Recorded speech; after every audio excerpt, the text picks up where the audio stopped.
Hello అండి. Welcome to big TV. నేను మీ రవి బండారి. నాతో ఉన్నారు డాక్టర్ లిఖితా దాసరి గారు. అండ్ చాలా మట్టుకు మనకి హెల్త్ ఇష్యూస్ అనేవి చాలా వస్తున్నాయి. అండ్ హెల్త్ ఇష్యూస్ టాపిక్స్ పైన మనకి సొల్యూషన్స్ అండ్ ట్రీట్మెంట్స్ ఎలా ఉండాలనేది మనకు క్లియర్‌గా చెప్పడానికి మేడం ఉన్నారు. సో, మేడంని అడిగి తెలుసుకుందాం. Hello ma'am. Hello. Sciatica pain ఇది చాలామందికి తరచుగా వస్తున్న పెయిన్. అండ్ కొందరికైతే తెలీదు ఇది సయాటికా పెయిన్ అనేది. సో, దీన్ని ఎలా గుర్తించాలి? ఫస్ట్ ఆఫ్ ఆల్ ఎందుకొస్తుంది? ఎలాంటి వారిలో ఎక్కువగా వస్తుంది? సో ఫస్ట్ థింగ్ సయాటికా అనేది చాలా జనరలైజ్డ్ టర్మ్. అది ఎందుకు వస్తుంది అని అంటే మనకి వెనకాల వెన్నుపూస ఉంటుంది కదా, వెన్నుపూసలో నుంచి మధ్యలో బోన్స్లో నుంచి నర్వ్స్ అనేది బయటకు వస్తాయి. ఓకే. ఎప్పుడైనా ఆ నర్వ్ అనేది ఒత్తుకుపోవడం వల్ల మనకి ఒక డ్రాగింగ్ పెయిన్, అంటే బాగా గుంజుతున్నట్టు పెయిన్ వస్తుంది. సో దాన్ని మనం సయాటికా అంటాం. అది ఎందుకు రావచ్చు, ఎందుకు అవి ఒత్తుకుపోవచ్చు అంటే, ఒకటి డిస్క్ బల్జ్ అంటాం. ఏదైనా కింద పడ్డప్పుడు, లేదంటే అబ్నార్మల్ పొజిషన్స్లో సడన్గా కూర్చోవడం వల్ల, వెన్నుపూసలో ఏమన్నా బోన్ ఎన్లార్జ్ అయ్యి, అదే డిస్క్ బల్జ్ అయితే అది ఒత్తుకుపోయి, ఆ ఇన్ఫ్లమేషన్ వల్ల ఒత్తుకుపోయి ఇలాంటి పెయిన్స్ రావచ్చు. సడన్గా కింద కూర్చోవడము, ఇలాంటివి జరిగినప్పుడు. ఇది చాలా ఏంటంటే చాలా ఫ్రీక్వెంట్గా యూజ్డ్ టర్మ్ అయిపోయింది ఈ మధ్య. ఏ పెయిన్ వచ్చినా నాకు సయాటికా ఉంది, నాకు ఇప్పటి నుంచి కాదు ఎప్పటి నుంచో ఉంది అని చెప్తున్నారు. బట్ ఫస్ట్ థింగ్ ఏంటంటే, అన్ని పెయిన్స్ సయాటికా కాదు. ఓకే.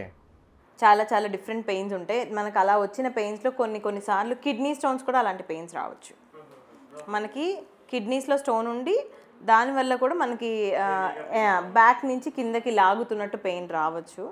సో దీనికి ట్రీట్మెంట్ అంటే first thing, as I tell every time, it's weight loss. So weight loss వల్ల exercises, basic physiotherapy exercises, weight loss ఇలాంటివి చేయడం వల్ల మీకు పెయిన్ అనేది సిమ్టమ్ అనేది తగ్గచ్చు. బట్ మరీ ఎక్కువ ఉంది అన్నప్పుడు మినిమం బేసిక్ సర్జరీస్ అలాంటివి ఏమైనా చేయాల్సి రావచ్చు. ఓకే. అంటే బేసిక్‌గా సయాటికా పెయిన్ అనేది అంటే లాంగ్ టర్మ్‌లో, అంటే ఎక్కువ టైం అంటే లాంగ్ టర్మ్‌లో ఉంటుందా? లేదా కొన్ని రోజుల వరకే ఉంటుందా? టెంపరరీగా ఉంటుందా? లాంగ్ టర్మ్ ఉంటుందా? అసలు ఎట్లా దీన్ని? బల్జింగ్ అంటే, ఇప్పుడు మనకి బల్జ్ అంటే ఇన్ఫ్లమేషన్ అండి. ఇన్ఫ్లమేషన్ అనేది అక్యూట్, క్రానిక్ ఉంటుంది. మనం అక్యూట్గా అంటే ఇమీడియట్గా మనం బేసిక్గా చేసుకోవాల్సిన ట్రీట్మెంట్, చేసుకోవాల్సిన రిలాక్సేషన్ ఎక్సర్సైజెస్ అలాంటివి చేసుకున్నామంటే లాంగ్ టర్మ్ ఎఫెక్ట్స్ని ప్రివెంట్ చేయొచ్చు. నెగ్లెక్ట్ చేస్తున్నాము, ఇంకా దానికి ఇంకా స్ట్రెయిన్ చేస్తున్నాము, అలాంటి కండిషన్స్లో అది ఇంకా లాంగ్ టర్మ్ క్రానిక్ అయిపోవచ్చు. క్రానిక్ కండిషన్స్ డెఫినెట్గా అది ఎప్పుడు సఫరింగ్ ఉంటూనే ఉంటుంది, దానివల్ల వచ్చే ఇన్కన్వీనియన్స్ ఉంటూనే ఉంటుంది. అంటే సయాటికా పెయిన్ అనేది చాలామంది కంప్లెయింట్ చేస్తూ ఉంటారు. లైక్ సాఫ్ట్‌వేర్ ఎంప్లాయీస్‌లో రావడం గానీ, లేకపోతే ఐటీ ఎంప్లాయీస్ ఇట్లాంటి సంబంధించి అంటే ఎక్కువగా కూర్చొని జాబ్ చేసే వారిలో ఇలాంటి పెయిన్ ఎక్కువగా వస్తుందని వింటున్నాం. అది నిజమంటారా? లేకపోతే అది అపోహ అని? అది అపోహే. వాళ్ళు ఫస్ట్ ప్రాపర్ పొజిషన్లో కూర్చోరు. ఓకే. సగం మంది వర్క్ ఫ్రమ్ హోమ్ అంటే వంగి, అటు వంగి, ఇటు వంగి, సోఫాలో కూర్చొని, బెడ్ మీద కూర్చొని ఇలాంటి పనులు చేస్తారు. సో అలాంటి కండిషన్స్లో వాళ్ళకి మజిల్స్ అన్నీ కూడా అబ్నార్మల్ యాంగిల్స్లో పెట్టడం వల్ల డెఫినెట్గా పెయిన్స్ వస్తాయి. That is not sciatica. Sciatica is a pathological condition. దాని రావడానికి ఏంటంటే ఒక 30 to 60 years ఏజ్ గ్రూప్లో మోస్ట్ కామన్ అది. ఎందుకంటే ఎక్కువ ఫిజికల్ వర్క్ ఎక్కువ ఉన్న వాళ్ళు, ఏదైనా పడ్డవాళ్ళు, చెప్పినట్టే అబ్నార్మల్ పొజిషన్స్లో కూర్చోవడము, ఇలాంటి వాటి వల్ల డిస్క్ అనేది వాళ్ళు ప్రాపర్ షేప్లో పెట్టకపోతే డెఫినెట్గా దానికి రిపీటెడ్గా డిఫరెంట్ షేప్స్లో పెట్టడం వల్ల ఇన్ఫ్లమేషన్స్ అనేవి రావచ్చు. ఓకే. అండ్ అంటే బేసిక్‌గా లాంగ్ ట్రావెల్స్ చేస్తారు కదా, 2 వీలర్స్ మీద, కార్లలో, ఇలాంటి వాళ్ళకి కూడా చాలా కామన్. ఓకే.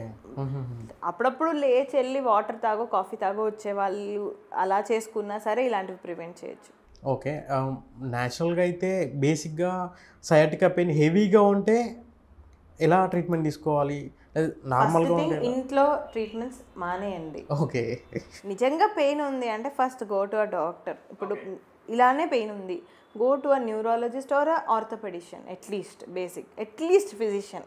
నిజంగా పెయిన్ ఉంది అంటే అది ఎక్కడ ఉంది ఏంటి అనేది ఎగ్జామిన్ చేసి, ఇవాల్యుయేట్ చేసి, ఎంత సివియర్గా ఉంది అంటే ఇమీడియట్ రిలీఫ్ కోసం ఏమన్నా ఇంజెక్టబుల్స్ అవసరమా, లేదు ట్యాబ్లెట్స్ వేసుకుంటే సరిపోతుందా, ట్యాబ్లెట్స్లో కూడా నిజంగా పెయిన్ కిల్లర్స్ అవసరమా, లేదంటే నర్వ్ రిలాక్సేషన్స్కి సరిపోతుందా, అవన్నీ డాక్టర్ ఎగ్జామిన్ చేసి డిసైడ్ చేయొచ్చు.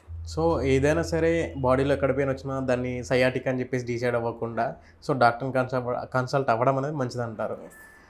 సో ఈ టాపిక్ పైన బేసిక్ ఏంటంటే సర్జరీ వరకు ఏమైనా అవసరం ఉంటుందా, లేకపోతే వితౌట్ సర్జరీ ట్రీట్మెంట్స్ ఉంటాయా, ఎలా ఉంటుందా? ఇనిషియల్ స్టేజెస్లోనే మనం జాగ్రత్త పడితే సర్జరీస్ అవసరం ఉండవండి. ఓకే. సో జాగ్రత్త పడి ఎక్సర్సైజెస్ చేసుకొని ప్రాపర్ రెస్ట్ తీసుకొని, మోస్ట్ నెగ్లిజెంట్ అంటే ఉమెనేనండి. Okay.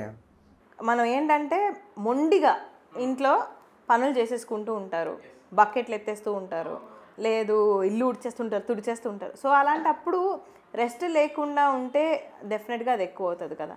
Yes. So women's obviously వాళ్ళు వర్క్ చేసుకుంటారు కాబట్టి ఏ పెయిన్ వచ్చినా చిన్న పెయిన్లే అని లైట్ తీసుకోవడం అనేది ఉంటుంది. సో అలాగా మీరు లైట్ తీసుకోకుండా మేబీ దీన్ని కొంచెం సీరియస్ తీసుకొని, అంటే నేను ఏమి హాస్పిటల్ చుట్టూ తిరగమని చెప్పాను. When the pain is inconvenient then డెఫినెట్గా ఒక్కసారి విజిట్ చేయడం వల్ల నష్టం ఏం లేదు కదా. వన్ విజిట్ అండ్ ఆ పెయిన్ని మనం ట్రీట్ చేయగలిగితే that's good only, no, instead of suffering for very long. Okay ma'am.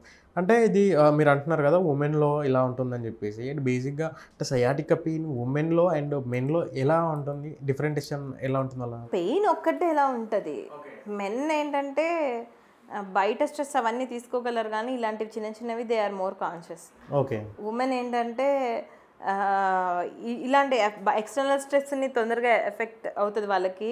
ఇంటర్నల్గా ఎన్ని నొప్పులు ఉన్నా పక్కన పెట్టేసి ఇంట్లో పని ఇంపార్టెంట్ అనుకొని చేసేసుకుంటారు. అంటే బేసిక్ బైకలాజికల్ కూడా ఎఫెక్ట్ చూపిస్తుంది అంటారా? వాళ్ళకి ఇవన్నీ అసలు it's nothing. We delivered a baby, అసలు మేము ఆ పెయినే తట్టుకున్నాం, ఇదంతా ఏంటి మాకు నాన్ సెన్స్ అని అనుకుంటారు అంతే.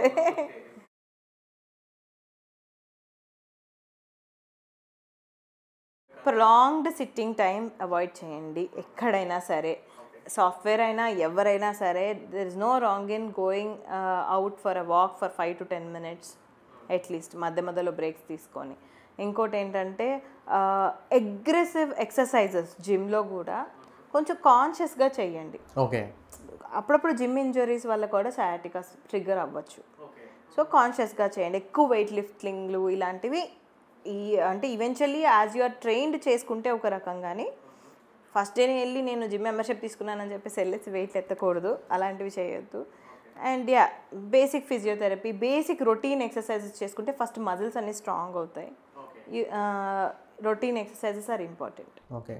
సో బేసిక్గా సయాటికా రాకుండా ఉండడానికి, సయాటికా పెయిన్ అనేది రాకుండా ఉండడానికి మీరు ఫిజికల్ వర్కౌట్ అనేది ఖచ్చితంగా ఇంపార్టెంట్ అంటున్నారు, అంతేనా? Yes, thank you ma'am. దీని గురించి చాలా క్లియర్గా చెప్పారు. సో చూసారు కదండి, డాక్టర్ లిఖితా దాసరి గారు మనకు హెల్త్ టాపిక్స్ పైన చాలా క్లియర్గా సొల్యూషన్, ట్రీట్మెంట్ అనేది ఎలా ఉంటుంది, ఎలా అనేది. సో మీకు కూడా ఏమైనా డౌట్స్ ఉంటే కింద మేడం నెంబర్ స్క్రోల్ అవుతుంది, ఆ నెంబర్కి కాల్ చేసి కన్సల్ట్ అవ్వండి. Thank you so much. Hello అండి, నేను doctor Likhita Dasari, consultant general physician and diabetologist, doctor Likhita's general health clinic, Kondapur. For more videos like this, subscribe Big TV channel.